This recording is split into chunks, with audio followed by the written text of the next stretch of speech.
허락하신 말씀은 사도행전 1장 1절로 11절까지의 말씀입니다.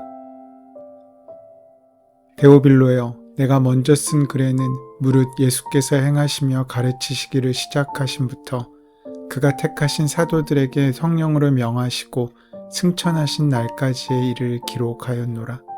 그가 고난받으신 후에 또한 그들에게 확실한 많은 증거로 친히 살아계심을 나타내사 40일 동안 그들에게 보이시며 하나님 나라의 일을 말씀하시니라. 사도와 함께 모이사 그들에게 분부하여 이르시되 예루살렘을 떠나지 말고 내게서 들은 바 아버지께서 약속하신 것을 기다리라.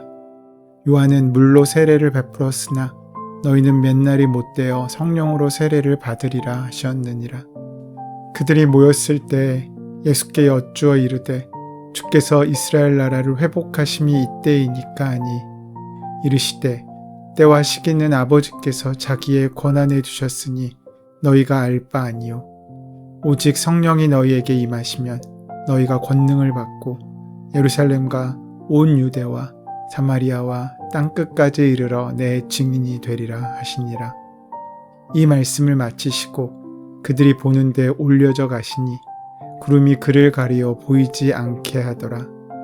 올라가실 때 제자들이 자세히 하늘을 쳐다보고 있는데 흰옷 입은 두 사람이 그들 곁에 서서 이르되 갈릴리 사람들아 어찌하여 서서 하늘을 쳐다보느냐. 너희 가운데서 하늘로 올려지신 이 예수는 하늘로 가심을 본 그대로 오시리라 하였느니라. 사도행전은 부활하신 예수님에 대한 이야기로부터 시작됩니다. 부활은 죽음이라는 고통의 시간을 희망의 시간으로 바꿔줍니다. 부활이 소망인 것은 그것이 하나님의 주권을 드러내고 있기 때문입니다. 부활하신 예수님께서는 40일 동안 하나님의 나라를 선포하시며 하나님의 통치와 주권을 가르치십니다. 우리 삶에는 언제나 굴곡이 있습니다.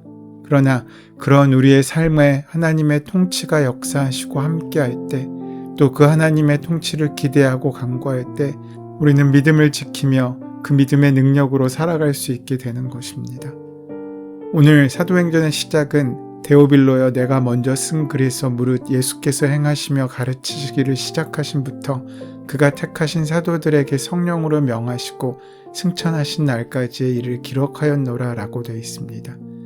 이 두 절의 말씀은 복음서인 누가복음의 내용입니다. 사도행전은 누가복음과 연작 형태로 기록되고 있습니다. 누가복음이 1부의 이야기라면 사도행전은 그거에 이어지는 2부의 이야기입니다. 누가복음이 예수님의 출생과 사역 그리고 부활에 대한 증언이라면 사도행전은 예수님의 승천 후 복음 전파를 위한 사도들의 행적과 복음이 유대로부터 시작하여 이방 지역까지 퍼져나가는 과정을 상세하게 증거하고 있습니다. 이 모든 일이 성령의 역사하심 속에서 가능했기 때문에 사람들은 사도행전을 성령행전이라고 부르기도 합니다. 흔히 예수님의 공생의 사역을 가르치심과 전파하심, 병자를 고치심이라고 정의할 수 있습니다. 그런데 누가는 그 가르치심 앞에 행하심이 있었다고 증거합니다. 예수님의 제자였던 사람들이 보내심을 받아서 그들은 예수님의 사도가 되었습니다. 그들의 믿음의 행함의 이야기이기에 오늘 우리에게 허락하신 말씀의 제목이 사도행전인 것입니다. 제자들은 예수님의 말을 본받은 것이 아니라 예수님의 행하심을 본받았기 때문입니다. 우리에게 그러한 행동이 있어야 우리는 주님의 손과 발로, 주님의 통로로, 또 증인으로 살아갈 수 있는 것입니다. 그렇게 우리가 땅끝까지 이르러 예수님의 증인이 되려면 먼저 조건이 충족되어야만 합니다. 이는 성령이 우리에게 임하셔야 한다는 것입니다. 성령의 권능을 받는 것은 우리의 만족과 이익을 위한 것이 아니라 하나님의 역사를 위한 것입니다. 성령님은 우리를 하나님의 사람으로 만드는 우리 삶의 배우이십니다. 하나님의 일은 우리의 능력으로 하는 것이 아니라 바로 성령의 능력 가운데 하는 것임을 우리는 기억해야 합니다. 예수님께서는 승천하시기 직전에 사도들에게 이렇게 부탁하십니다. 예수님께서는 제자들에게 예루살렘을 떠나지 말고 아버지께서 약속하신 분, 즉 성령님을 기다리라고 말씀하십니다. 부활하신 주님은 사도들에게 예루살렘을 떠나지 말고 하나님이 약속하신 것을 기다리라고 하신 것입니다. 예수님께서 이 말씀을 하셨던 것은 제자들의 마음속에 이제는 예루살렘을 떠나야겠다라는 생각이 있었기 때문일 수도 있습니다. 사실 제자들에게 예루살렘은 위험한 곳이었습니다. 그 위험한 예루살렘을 피하고 싶었을 것입니다. 언제 누명을 쓰고 언제 반역범으로 몰려 신성모독 혹은 이단의 죄목으로 잡혀갈지 모르는 상황이 그들을 공포에 떨게 했을 것입니다. 어쩌면 그런 무서움과 두려움보다 그들에게는 허망한 실패만 남아있는 예루살렘을 떠나고 피하고 싶었을지 모릅니다. 물론 인간적으로는 이해가 됩니다. 제자들은 자신들의 스승이 십자가의 죽임을 당했기 때문에 자신들도 붙잡힐 것 같은 두려움이 있었을 것이고, 또한 제자들은 대부분 집이 북쪽 갈릴리 지방이었기 때문에 스승도 없는 예루살렘에 있을 이유도 없었기 때문이었습니다. 그래서 예수님께서는 먼저 예루살렘을 떠나지 말라고 말씀하신 것입니다. 우리가 성령님의 은혜를 만나기 위해서 필요한 첫 번째 조건이 바로 이것입니다. 그것은 떠나지 않고 피하지 않고 그곳에서 기다리는 것입니다. 만약 그들이 예루살렘을 떠났다면 성령 강림의 은총을 그들은 경험하지 못했을 것이고 부활의 증인도 되지 못했을 것입니다. 물론 그들이 성령 충만을 입은 후에는 떠나게 되는데 그것은 표면적으로 예루살렘에 박해가 있었기 때문이고, 또 중요한 것은 하나님의 뜻이 이제 예루살렘에 머물지 않고 땅끝까지 나가는 과정 가운데 제자들이 순종할 수 있는 기회가 되었기 때문입니다. 성숙한 믿음에는 자신이 머물러야 할 곳과 떠나야 할 것을 바르게 분별하는 지혜가 있습니다. 그곳에 어떤 마음으로 들어왔는지, 어떤 것을 꿈꾸었는지 우리는 다 알고 있지 않습니까? 그 모든 것이 다 사라지고 없어진 그 예루살렘을 그들은 피하고 머물고 싶지 않았을 것입니다. 목숨이 위험한 건, 나의 희망이 사라지건 예루살렘은 제자들이 피하고 싶은 장소였습니다. 그러나 예수님께서는 그곳을 먼저 지키라고 말씀하십니다. 힘이 들어 포기하고 싶을 때, 살 길을 찾아 도망가고 싶을 때, 낙심과 절망으로 떠나고 싶은 그때 그 자리에 있으라고 말씀하십니다. 바로 그곳이 성령이 임하시는 곳이라고 말입니다. 예수님께서는 겟세마네 동산에서 아버지께 이 잔을 내게서 옮겨달라고 눈물로 간청하며 기도하셨습니다.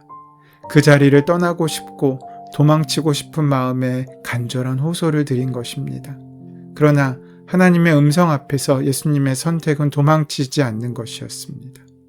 그리고 그 성령의 은혜를 온전히 만나기 위해서 우리에게 필요한 것은 성령이 역사하실 때까지 기다리는 일입니다. 내 방법을 깨뜨리는 유일한 길이 바로 기다리는 것입니다. 세상의 소중한 것들 가운데 기다리지 않고 얻어지는 것은 없습니다. 인내와 기다림은 결국 중요하고 좋은 것을 얻기 위한 과정입니다. 사람들에게는 어떤 일이 갑자기 닥치면 가장 먼저 여유가 사라집니다. 그 일을 해결하는 방법이 다양하진 않습니다. 그리고 선택한 방법은 자신들에게 가장 익숙한 방법일 가능성이 큽니다. 기다리지 않으면 않을수록 나의 방법은 더욱더 견고해지고 확고해집니다. 어차피 나의 방법으로는 안 됩니다. 나의 작전은 주님의 방법과 동원되는 때를 기다리는 것이어야 합니다. 성령께서 힘주시고 함께 하실 때까지 말입니다.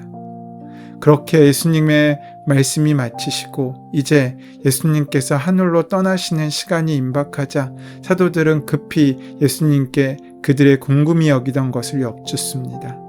6절 말씀에 제자들은 주님께서 이스라엘에게 나라를 되찾아 주실 때가 바로 지금입니까를 묻습니다. 제자들은 주님의 나라가 임하시는 것이 바로 지금이냐고 묻고 있는 것입니다. 그들은 더 이상 기다릴 수 없을 만큼 지쳤습니다. 로마가 자행하고 있는 공포정치에 그들은 너무나 힘들고 어려운 시간들을 견뎌내고 있었습니다. 이런 상황이었으니 제자들은 이스라엘이 회복될 날을 간절히 소망하며 이제 그날이 다가오고 있다는 대답을 듣고 싶었을 것입니다. 하지만 그들의 기대와는 달리 주님의 대답은 실망스럽게 들려집니다. 때나 시기는 아버지께서 아버지의 권한으로 정하신 것이니 너희가 알 바가 아니다. 매정한 말씀처럼 들립니다. 하지만 주님은 우리에게 섣부른 낯갈론을 말씀하시는 분이 아니십니다. 그것은 사람들을 더 큰 절망 속에 빠뜨릴 수 있기 때문입니다. 다 잘 될 거야, 걱정할 것 없어 라는 막연한 기대는 우리를 더 힘들고 어려운 자리에 넘어뜨리게 되는 것입니다. 우리는 힘이 들어 일어날 수 없는 것이 아니라 일어날 소망이 없어 일어날 수 없을 때가 더 많습니다. 현실을 직시하지 않는다면 우리의 헛되고 값싼 희망은 우리를 오히려 더 큰 절망 가운데 빠뜨릴 수밖에 없다는 것입니다. 삶이 힘겹지만 결국 하나님께서 함께 하심을 믿고 낙심하지 않아야 한다는 것입니다. 그러면서 제자들은 이스라엘을 회복시키시는 주체가 주님이냐고 묻고 있습니다. 그러니까 주님께서 하시는 일에 그들은 그저 구경꾼처럼 있는 것이냐라고 묻고 있는 것입니다. 그들은 나라의 회복이 전적으로 주님께 달려있다고 믿고 있었습니다. 얼핏 보면 믿음이 좋은 것 같아 보이지만 그들은 자신이 해야 할 일까지 지금 주님께 맡겨버리고 있는 것입니다. 우리는 인간의 무력함을 인정하고 하나님의 능력을 의지하는 것을 믿음이라고 생각합니다. 하지만 주님의 대답은 뜻밖입니다. 성령이 너희에게 내리시면 너희가 능력을 받고 내 증인이 될 것이다라는 말씀 가운데 하나님께서는 우리가 해야 할 일이 있음을 말씀해 주고 있으신 것입니다. 이 땅이 회복되는 것에 그저 주님이 역사하시고 우리는 구경꾼처럼 있는 것이 아니라 우리의 해야 할 몫에 사명이 있고 감당할 몫에 아픔이 있다는 것입니다. 우리가 지금 이만큼의 신앙의 자유를 누리며 사는 것은 누군가의 피 흘림이 있었기 때문입니다. 교회는 순교자의 피 위에 서 있다는 말도 있습니다. 우리는 누군가 대가를 지불한 덕분에 지금의 삶을 살고 누리고 있는 것입니다. 주님께서는 지금 주님을 따르는 제자들을 이런 역사의 변화의 주체로 지목하고 있으신 것입니다. 하지만 그것은 그들의 능력 밖의 일처럼 보입니다. 그러하기에 성령의 충만함이 그들에게 임하여야 한다는 것입니다. 예수님을 통해 시작된 하나님 나라의 증인, 부활의 증인의 일을 감당하기 위해서 우리에게 성령의 역사가 반드시 필요한 것입니다. 믿음 생활이란 예수님께서 떠나가신 하늘만 그저 멍하니 바라보고 서 있는 것이 아니라 이 땅 가운데 하늘을 모셔드리기 위해서 맡겨진 사명을 선하게 감당하며 함께 그 일에 동참하는 것을 가르칩니다. 뜻이 하늘에서 이루어진 것과 같이 땅에서도 이루어질 것을 믿는 동시에 그 꿈을 현실로 만들기 위해 땀 흘리는 것까지가 우리의 믿음의 완성입니다. 제자들은 주님이 이 세상에 다시 오시면 이스라엘을 회복시켜 온 나라 위에 우뚝 세우리라 생각하고 있었지만 주님은 그 귀한 구원의 기쁜 복음의 소식을 이스라엘에게만 주신 것이 아님을 확인하십니다. 그래서 예루살렘부터 시작한 그 귀한 은혜의 역사가 땅끝까지 이르는 귀한 사명으로 증인된 삶으로 우리에게 드러나고 전해지기를 원하신다는 것입니다. 성령께서 내리시면 사도들은 구원의 기쁜 소식을 들고 예루살렘과 온 유대와 사마리아와 땅끝까지 이르는 귀한 은혜의 여정을 완성시킬 것이라고 말씀하고 있으신 것입니다. 그 말씀을 마치신 후 주님은 승천하십니다. 이제 예수님은 하늘로 올라가십니다. 승천은 예수님의 승리를 확실하게 보여줍니다. 하늘은 불의한 자들에게 죽임을 당하신 예수님을 일으키셨고 예수님은 하나님의 보좌 우편에 앉으신 것입니다. 예수님이 승천하셨다고 해서 우리를 떠나신 것이 아닙니다. 예수님의 승천은 오히려 이 땅에 대한 예수님의 지속적인 통치를 의미합니다. 제자들 곁에 계시든 하늘에 계시든 예수님은 하나님과 함께 이 땅을 다스리시고 통치하십니다. 그러므로 우리는 예수님이 다시 오실 때까지 믿음을 굳게 잡고 예수님의 명령을 따라가야 한다는 것입니다. 예수님께서 떠나신 후에 남겨진 제자들은 아주 연약하게만 보입니다. 그러나 그들은 기도하면서 예수님의 말씀대로 성령을 기다리는 사람들이 되었습니다. 그래서 연약하게만 보이는 그들을 통해서 하나님께서는 율법의 담을 허무셨고 새로운 시대를 여는 사도행전의 사람들이 되게 하신 것입니다. 하늘로 올라가신 주님은 가신 그대로 우리에게 다시 오십니다. 그런데 주님은 우리의 몸과 마음을 빌어 지금 이 땅에서 역사하기 원하십니다. 주님은 그저 과거의 인물이 아니라 지금도 여기에 우리와 함께 새 세상을 이루시기 위해 땀 흘리고 계십니다. 그렇게 우리에게 날마다 오시는 주님을 위해 기꺼이 우리의 몸과 마음을 내어드리는 우리의 복된 하루의 삶이 되기를 소원하고 축원합니다. 은혜의 주님, 그리스도의 제자요 증인으로 살기를 소망합니다. 우리의 지인들이 우리의 삶의 모습을 통하여 예수님의 사랑을 보게 하시고 우리가 속한 삶의 자리에서 사람들이 우리를 통해 하나님 나라의 부요함을 볼 수 있도록 인도하여 주시옵소서. 예수님의 이름으로 기도드립니다. 아멘.